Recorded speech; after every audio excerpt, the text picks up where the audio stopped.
नमस्कार, दिन भर की बड़ी खबरों में आपका स्वागत है। मैं हूं परवीन शेख।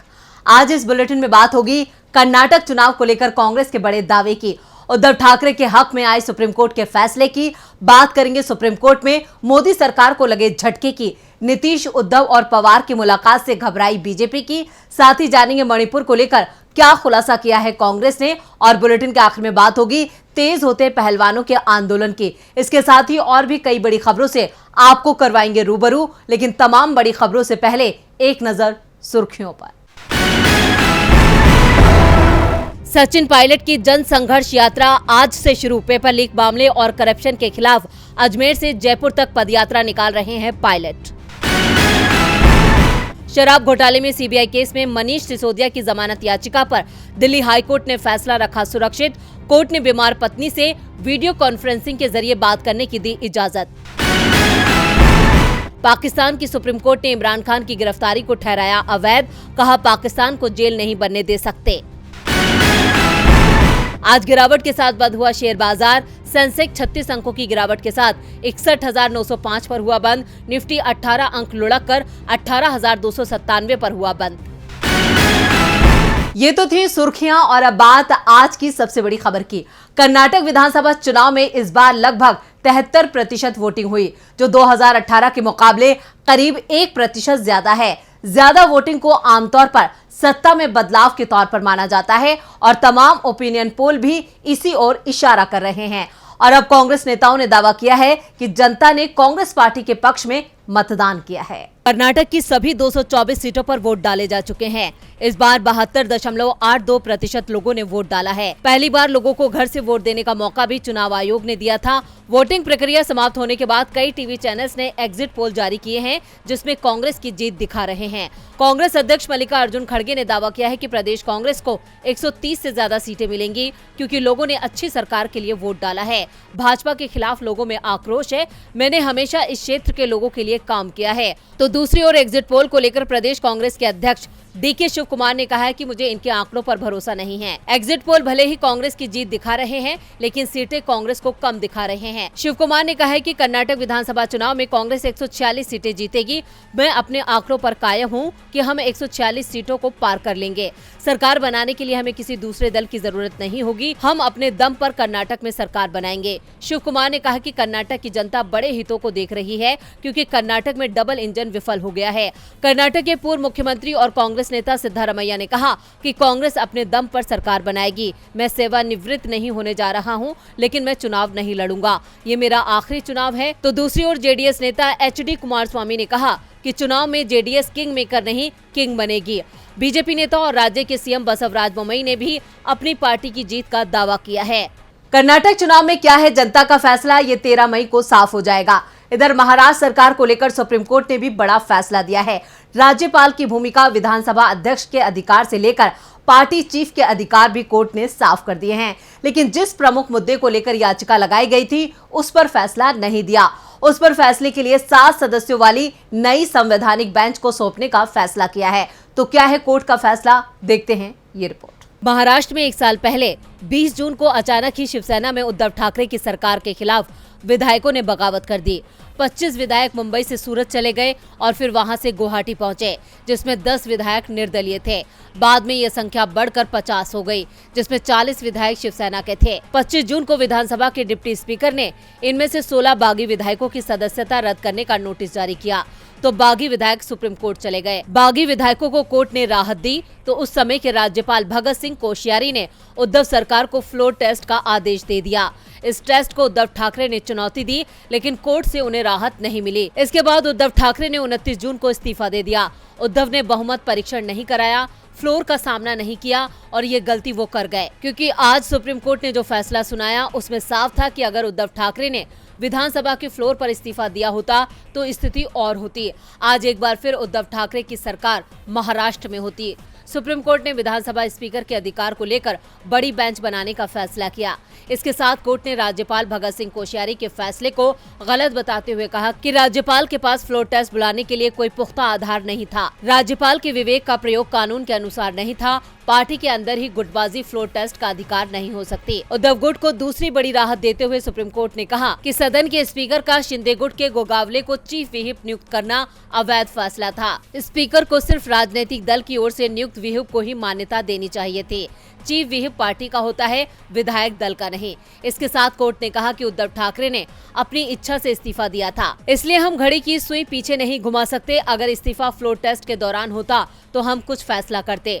कोर्ट के फैसले के बाद उद्धव ठाकरे ने कहा कि आज इस सरकार में नैतिकता नहीं है। जैसे मैंने नैतिकता के आधार पर इस्तीफा दिया, वैसे ही इस मुख्यमंत्री को इस्तीफा देना चाहिए। जिनको पार्टी ने सब कुछ दिया, उन्होंने गद्दारी की। मैं गद्दार लोगों के साथ सरकार कैसे चलाता। दूसरी ओर महाराष्ट्र के डिप्टी सीएम देवेंद्र फडणवीस ने कहा कि उद्धव ठाकरे को नैतिकता पर बोलने का अधिकार नहीं है। कोर्ट ने शिंदे की सरकार को कानूनन सही करार दिया है। कोर्ट के इस फैसले पर उद्धव ने शिंदे से इस्तीफा मांग लिया है। तो वहीं केंद्र और दिल्ली के बीच जारी विवाद पर सुप्रीम कोर्ट ने आज अपना फैसला दे दिया है। कई दिनों तक चली सुनवाई के बाद सुप्रीम कोर्ट ने अपना आदेश 18 जनवरी को सुरक्षित रख लिया था। दिल्ली में प्रशासनिक सेवाओं पर केंद्र और दिल्ली सरकार की विधायी और कार्यकारी शक्तियों के दायरे को लेकर फैसला दिया है। तो कौन है दिल्ली का असली बॉस, देखते हैं ये रिपोर्ट। केंद्र और दिल्ली के झगड़े के बीच आज सुप्रीम कोर्ट का अहम फैसला आ गया। सुप्रीम कोर्ट ने दिल्ली में प्रशासनिक सेवाओं पर नियंत्रण को लेकर केंद्र और दिल्ली सरकार के बीच विवाद पर अपना फैसला सुनाते हुए साफ कर दिया कि दिल्ली के असली बॉस सीएम केजरीवाल ही रहने वाले हैं। सुप्रीम कोर्ट से मोदी सरकार को बड़ा झटका लगा है, जबकि दिल्ली सरकार की बड़ी जीत हुई है। चीफ जस्टिस DY चंद्रचूड़ की अध्यक्षता वाली 5 न्यायाधीशों की पीठ ने कहा कि दिल्ली पूर्ण राज्य नहीं है, लेकिन असली शक्ति चुनी हुई सरकार के पास है। सुप्रीम कोर्ट ने कहा कि सेवाएं सरकार के नियंत्रण में हो। दिल्ली सरकार को ट्रांसफर और पोस्टिंग का अधिकार है। दिल्ली सरकार की सलाह और मदद से LG सरकार चलाएं। सुप्रीम कोर्ट ने कहा कि हम 2019 में जस्टिस भूषण के फैसले से सहमत नहीं हैं। जस्टिस भूषण ने 2019 में पूरी तरह केंद्र के पक्ष में फैसला दिया था। 5 जजों की संविधान पीठ में मुख्य न्यायाधीश DY Chandrachud, justice MR Shah, justice Krishna Murari, justice Hima Kohli और जस्टिस PS नरसिम्हा शामिल हैं। सुप्रीम कोर्ट ने आदेश पढ़ते हुए कहा, दिल्ली विधानसभा के सदस्य दूसरी विधानसभाओं की तरह सीधे लोगों की तरफ से चुने जाते हैं। लोकतंत्र और संघीय ढांचे के सम्मान को सुनिश्चित किया जाना चाहिए। हालांकि कोर्ट ने कहा कि अनुच्छेद 239 AA दिल्ली विधानसभा को कई शक्तियां देता है, लेकिन केंद्र के साथ संतुलन बनाया गया है। संसद को भी दिल्ली के मामलों में शक्ति हासिल है। उपराज्यपाल की कार्यकारी शक्ति उन मामलों पर है जो विधानसभा के दायरे में नहीं आते। लोकतंत्र में चुनी हुई सरकार को शक्ति मिलनी चाहिए। अगर राज्य सरकार का अपनी सेवा में तैनात अधिकारियों पर नियंत्रण नहीं होगा तो वो उनकी बात नहीं सुनेंगे। संविधान पीठ ने कहा कि आदर्श स्थिति यही होगी कि दिल्ली सरकार को अधिकारियों पर नियंत्रण मिले, सिर्फ उन बातों को छोड़कर जिन पर विधानसभा का अधिकार नहीं है। हम दोहराना चाहते हैं कि उपराज्यपाल दिल्ली सरकार की सलाह और सहायता से काम करेंगे। इसमें सर्विसेज भी शामिल हैं।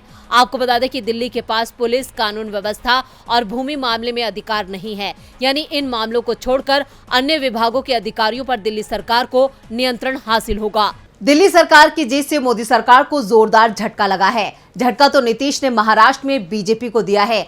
आज बिहार के सीएम नीतीश ने मुंबई में उद्धव ठाकरे और एनसीपी प्रमुख शरद पवार से मुलाकात की, जिसमें 2024 को लेकर मंथन हुआ और इस मौके पर डिप्टी सीएम तेजस्वी यादव भी मौजूद थे।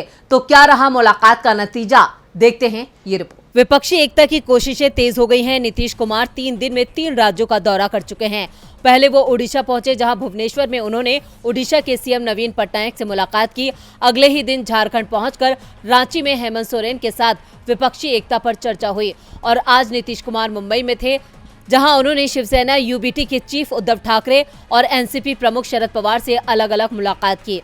विपक्षी एकता को लेकर एनसीपी चीफ शरद पवार ने कहा, देश के हालात को देखते हुए लोकतंत्र को बचाने के लिए मिलकर काम करना जरूरी है। अगर हम मिलकर काम करेंगे तो देश को जिस विकल्प की जरूरत है उसके लिए समर्थन मिलेगा। इससे पहले उद्धव ठाकरे ने कहा कि नीतीश कुमार और तेजस्वी यादव जी बिल्कुल सही समय पर आए हैं। आज सुप्रीम कोर्ट में साबित हो गया कि किस तरह से लोकतंत्र को समाप्त किया जा रहा है। नीतीश कुमार पूरे देश में जा रहे हैं, आप यहाँ भी आए हैं, हम सब मिलकर देश को बचाएंगे। कुछ लोग फिर से देश को गुलाम बनाना चाहते हैं, उनको हराकर घर भेजेंगे। हमें पक्का भरोसा है कि पूरी जनता हमारा इंतजार कर रही है। तो नीतीश कुमार ने कहा कि देश में बीजेपी जो कर रही है वो देश के हित में नहीं है। इसलिए हम चाहते हैं कि सभी विपक्षी दल एक साथ हों, हम सब एक साथ बैठकर निर्णय लेंगे। अब देश के हित में सब कुछ होने जा रहा है। अब सप्ताह भर में पटना में विपक्षी दल की बैठक बुलाने की तैयारी भी हो रही है। जल्दी तारीख का ऐलान भी हो जाएगा। विपक्ष की मजबूत घेराबंदी से बीजेपी की जरूर नींद उड़ती दिख रही है। महाराष्ट्र में इस मुलाकात से बीजेपी बैकफुट पर है, तो वहीं मणिपुर के हालात से भी बीजेपी सरकार बैकफुट पर है। मणिपुर सरकार की माने तो राज्य में फिलहाल हालात काबू में है, लेकिन 3 मई को हुए टकराव में अब तक 100 से ज्यादा लोगों की जान जा चुकी है, ये कहना है कांग्रेस का। इसके साथ ही कांग्रेस ने मणिपुर को लेकर एक चौंकाने वाला खुलासा किया है। तो क्या है कांग्रेस का खुलासा, देखते हैं ये रिपोर्ट। जातीय टकराव से प्रभावित मणिपुर में आज हालात में कुछ सुधार देखा जा रहा है। अधिकारियों ने इम्फाल पश्चिम और चुराचांदपुर सहित 11 जिलों में सुबह 6 घंटे के लिए कर्फ्यू में ढील दी, जबकि सेना और केंद्रीय अर्धसैनिक बलों ने संवेदनशील क्षेत्रों में चौकसी जारी रखी।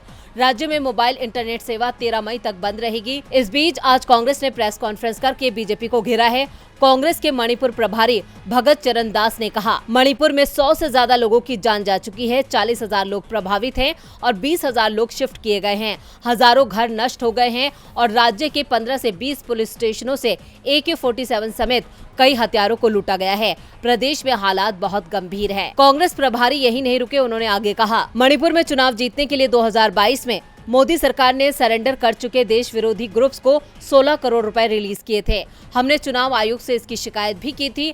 हथियारों के बल पर वोट लिए गए, आतंक के माहौल में चुनाव कराया गया। कांग्रेस यही नहीं रुकी, बल्कि उसने मणिपुर में हुए जातीय टकराव को सुनियोजित बताया है और प्रदेश में शांति बहाली सुनिश्चित करने के लिए राज्य में राष्ट्रपति शासन लगाने की मांग की है। पार्टी के मणिपुर प्रभारी ने यह दावा किया है कि राज्य में अभी भी स्थिति गंभीर है। आपको बता दें कि मणिपुर में बहुसंख्यक मैतेई समुदाय और अनुसूचित जनजाति का दर्जा दिए जाने के विरोध में ऑल ट्राइबल स्टूडेंट्स यूनियन ने 3 मई को मार्च निकाला था, जिससे चुराचांदपुर जिले के तोरबंग इलाके में टकराव हो गया था, जो रातों रात पूरे राज्य में फैल गया था। मणिपुर में जो हुआ उसको लेकर सुप्रीम कोर्ट भी चिंता जाहिर कर चुका है। चिंता तो सोनिया गांधी ने भी बीजेपी की बढ़ा दी है। 2024 लोकसभा चुनाव में अब 300 दिन से भी कम का वक्त बचा है और कांग्रेस अभी से ही चुनावी मूड में आ गई है और उन राज्यों पर फोकस बढ़ा दिया है जहां लोकसभा चुनाव से पहले विधानसभा चुनाव होने हैं। सोनिया, राहुल, प्रियंका और पार्टी अध्यक्ष मल्लिकार्जुन खड़गे के चुनावी राज्यों के दौरे तैयार होने शुरू हो गए हैं। इसमें सोनिया गांधी को लेकर बड़ी खबर सामने आ रही है। तो क्या है ये खबर, देखते हैं इस रिपोर्ट में। कांग्रेस ने अब मोदी सरकार के खिलाफ आर पार की लड़ाई का ऐलान कर दिया है। पार्टी की ओर से लोकसभा चुनाव की तैयारियां शुरू कर दी गई हैं और इस बार कमान सोनिया गांधी ने अपने हाथ में ले ली है। कर्नाटक विधानसभा चुनाव में भी सोनिया गांधी ने प्रचार किया था। चुनाव प्रचार समाप्त होने से पहले सोनिया गांधी ने हुबली में रैली करते हुए मोदी सरकार पर जमकर निशाना साधा था। 4 साल बाद सोनिया गांधी ने किसी चुनावी रैली को संबोधित किया था और अब सोनिया गांधी की रैली एक और चुनावी राज्य में तय की गई है। 5 महीने बाद तेलंगाना में विधानसभा चुनाव होने हैं और इससे पहले सोनिया गांधी तेलंगाना का दौरा करेंगी। सोनिया के दौरे की तारीख तो अभी तय नहीं हुई है, लेकिन ये साफ हो गया है कि जून की शुरुआत में ही कांग्रेस की पूर्व अध्यक्ष तेलंगाना का दौरा करेंगी। जून के पहले हफ्ते में सोनिया गांधी तेलंगाना जाएंगी और 119 लड़कियों को स्कूटी का वितरण करेंगी। इस दौरान वो एक रैली को भी संबोधित करेंगी। कांग्रेस पार्टी ने तेलंगाना में लड़कियों को ई स्कूटी देने का वादा किया था और अपने वादे को निभाने की तैयारी कांग्रेस ने कर ली है। सोनिया गांधी के तेलंगाना दौरे को तेलंगाना विधानसभा चुनाव की तैयारियों से जोड़कर देखा जा रहा है। राज्य में साल के आखिर में चुनाव होने हैं और कांग्रेस यहां मुख्य विपक्षी दल है। 10 साल से राज्य में के चंद्रशेखर राव की सरकार है और कांग्रेस को उम्मीद है कि इस बार प्रदेश में परिवर्तन होगा। और बुलेटिन के आखिर में बात पहलवानों के तेज होते आंदोलन की। जंतर मंतर पर WFI अध्यक्ष और बीजेपी सांसद बृजभूषण की गिरफ्तारी नहीं होने के बाद पहलवानों का प्रदर्शन और तेज हो गया है। दिल्ली पुलिस ने बयान जारी करके बताया कि नाबालिग महिला पहलवान ने मजिस्ट्रेट के सामने अपना बयान दर्ज कराया है, जो CRPC की धारा 164 के तहत दर्ज हुआ है। तो वहीं एक और बड़े संगठन ने पहलवानों के समर्थन का ऐलान किया है। क्या है पूरी खबर, देखते हैं इस रिपोर्ट में। बृजभूषण शरण सिंह की गिरफ्तारी की मांग को लेकर जंतर मंतर पर पहलवानों के धरने का आज 19वां दिन है। आज पहलवानों ने ब्लैक डे मनाया है। पहलवानों ने देशवासियों से भी अपील की थी कि उनके समर्थन में सुबह 10 बजे से दोपहर 2 बजे तक काली पट्टी बांधकर विरोध दर्ज करवाएं। इसके लिए सभी खिलाड़ियों ने बाकायदा सोशल मीडिया पर पोस्ट भी शेयर की है। इधर बृजभूषण की गिरफ्तारी की मांग को उठाते हुए अखिल यूपी जाट महासभा ने पहलवानों के विरोध प्रदर्शन का समर्थन किया है। वहीं आज नाबालिग महिला पहलवान ने मजिस्ट्रेट के सामने अपना बयान दर्ज करवाया है। दिल्ली पुलिस ने कहा कि आज सीआरपीसी की धारा 164 के तहत बयान दर्ज किया गया है। जंतर मंतर पर बीजेपी सांसद बृजभूषण के खिलाफ प्रदर्शन कर रहे पहलवानों ने यौन उत्पीड़न के आरोप लगाए हैं, जिसकी जांच दिल्ली पुलिस कर रही है। दिल्ली पुलिस ने मामले से जुड़े 15 अन्य गवाहों के बयान भी दर्ज किए हैं। साथ ही ओलंपिक बॉक्सर मेरी कॉम की अध्यक्षता वाली ओवरसाइट कमेटी की रिपोर्ट भी मांगी है। इस कमेटी ने बृजभूषण के खिलाफ पहलवानों के आरोपों की जांच की थी। मामले में एक अधिकारी ने कहा है कि वैसे तो समिति की रिपोर्ट में पहलवानों के बयान थे, लेकिन उसे अलग से दर्ज करवा लिया गया था ताकि कोर्ट में दिक्कत ना हो। आपको बता दें कि भारतीय कुश्ती महासंघ के अध्यक्ष बृजभूषण शरण सिंह के खिलाफ पहलवान 23 अप्रैल से धरने पर बैठे हैं। पहलवानों ने बृजभूषण पर यौन उत्पीड़न का आरोप लगाया है और उनकी गिरफ्तारी की मांग कर रहे हैं। पहलवानों की शिकायत पर दिल्ली पुलिस ने बृजभूषण के खिलाफ 2 एफआईआर दर्ज की है, तो बृजभूषण अपने ऊपर लगे आरोपों को नकार रहे हैं। तो आज इस बुलेटिन में इतना ही। देखते रहिए डीबी लाइव। नमस्कार।